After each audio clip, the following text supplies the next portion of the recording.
ಚಿಕ್ಕಮಗಳೂರಿನಲ್ಲಿ ಮತ್ತೆ ಕೋಮಿನ ಕಿಡಿ. ಹಿಂದೂ ಮನೆಗಳ ಮೇಲೆ ಕಲ್ಲೆಸೆದಂತಹ ಆರೋಪ.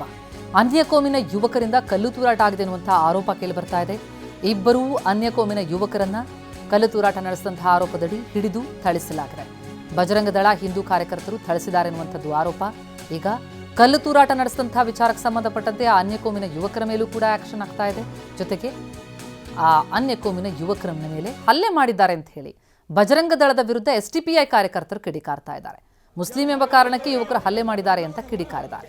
ಬಸವನಹಳ್ಳಿ ಠಾಣೆ ಬಳಿ ತಡರಾತ್ರಿ ಬಿಗುವಿನ ಪರಿಸ್ಥಿತಿ. ಠಾಣೆ ಬಳಿ ಜಮಾಯಿಸಿದ್ರು ಎರಡು ಕೋಮಿನ ಜನ, ಜೊತೆಗೆ ಸಂಘಟನೆಯ ಕಾರ್ಯಕರ್ತರು. ಬಜರಂಗ ದಳ ಕಾರ್ಯಕರ್ತರು ಕಲ್ಲು ತೂರಾಟ ನಡೆಸಿದಂತಹ ಯುವಕರ ಮೇಲೆ ಹಲ್ಲೆ ಮಾಡಿದ್ರ. ಈಗ ಎರಡೂ ಕಡೆಯಿಂದಲೂ ಕೂಡ ಆರೋಪ ಕೇಳಿ ಬರ್ತಾ ಇದೆ.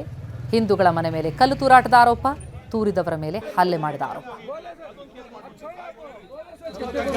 ವಿಜಯಪುರದ ಬಡಾವಣೆಯಲ್ಲಿ ಹಿಂದೂಗಳ ಮನೆ ಮೇಲೆ ಕಲ್ಲು ತೂರಾಟ ನಡೆದಿತ್ತು. ಈ ಕಲ್ಲು ತೂರಾಟವನ್ನು ಪ್ರಶ್ನೆ ಮಾಡಿದ ಕುಟುಂಬದವರು ಮತ್ತು ಅವರ ಜೊತೆ ನಿಂತಂಥ ನಮ್ಮ ಮೇಲೆ ಇವತ್ತು ಪೊಲೀಸ್ ಇಲಾಖೆ ಕಲ್ಲು ಒಡೆದವರ ಒತ್ತಡಕ್ಕೆ ಮಾಡಿದು ನಮ್ಮ ಮೇಲೆ ಇವತ್ತು ಸುಳ್ಳು ಪ್ರಕರಣವನ್ನು ದಾಖಲಿಸಿದೆ.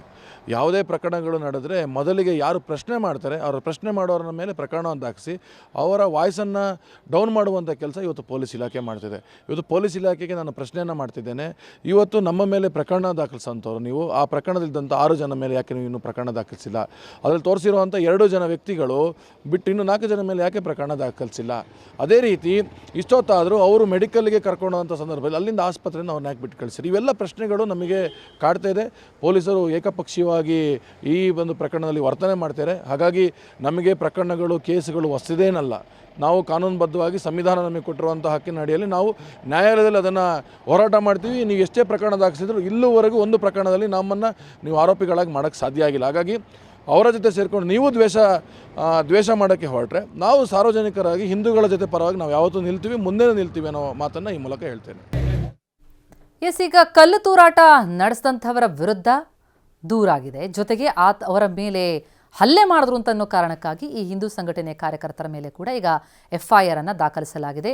ಆ ಹಲ್ಲೆಗೊಳಗಾದಂತಹ ಇವರು ಕೊಟ್ಟಂತಹ ಹುಸೇನ್ ಎನ್ನುವಂಥ ವ್ಯಕ್ತಿ ದೂರಿನ ಮೇರೆಗೆ FIR ದಾಖಲಾಗಿದ್ದು ಘಟನೆಗೇನಾಗಿದೆ ಗ್ರೌಂಡ್ ರಿಪೋರ್ಟ್ ನೀಡಿದ್ದಾರೆ ನಮ್ಮ ರಿಪೋರ್ಟರ್ ಅಶ್ವಿತ್. ನೋಡೋಣ ಬನ್ನಿ.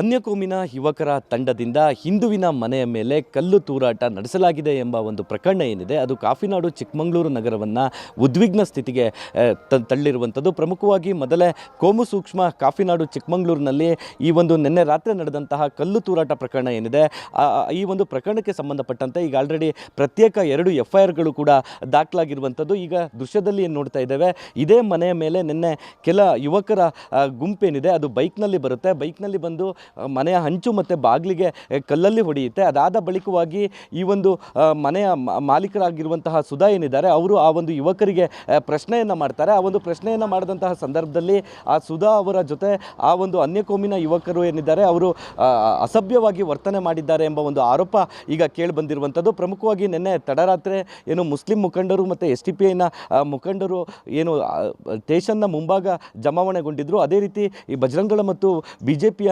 ಕಾರ್ಯಕರ್ತರುಗಳು ಕೂಡ ಜಮಾವಣೆಗೊಂಡಿದ್ದರು. ಪ್ರಮುಖವಾಗಿ ಈ ಎರಡೂ ಕಡೆಯೂ ಕೂಡ ಏನು FIR ದಾಖಲಾಗಬೇಕು ಅಂತ ಒಂದು ಪಟ್ಟನ್ನು ಹಿಡಿದಿದ್ರು. ಈ ಒಂದು ವಿಷಯಕ್ಕೆ ಸಂಬಂಧಪಟ್ಟಂತೆ ಈಗ ಆಲ್ರೆಡಿ 2 ಪ್ರಕರಣಗಳು ದಾಖಲಾಗಿರುವಂಥದ್ದು. ಈ ಒಂದು 2 ಪ್ರಕರಣಕ್ಕೆ ಸಂಬಂಧಪಟ್ಟಂತೆ ಈಗ ಆಲ್ರೆಡಿ ಬಜರಂಗದಳದ ಮುಖಂಡರು ಮತ್ತು BJPಯ ಮುಖಂಡರೇನಿದ್ದಾರೆ ಅವರು ತಮ್ಮ ಮೇಲೆ ಆಗಿರುವಂತಹ FIRಗೆ ಸಾಕಷ್ಟು ಆಕ್ರೋಶವನ್ನು ವ್ಯಕ್ತಪಡಿಸಿದ್ದಾರೆ. ಜೊತೆಗೆ ಹಿರಿಯರ ಜೊತೆ ಮಾತನಾಡಿ ಮುಂದಿನ ನಿರ್ಧಾರವನ್ನು ಮಾಡ್ತೀವಿ ಅಂತಿದ್ದಾರೆ. ಕ್ಯಾಮ್ರಾ ಪರ್ಸನ್ ಹರೀಶ್ ಜೊತೆ ಅಶ್ವಿತ್ ಮಾವಿನಗುಣಿ, TV9 ಚಿಕ್ಕಮಗಳೂರು.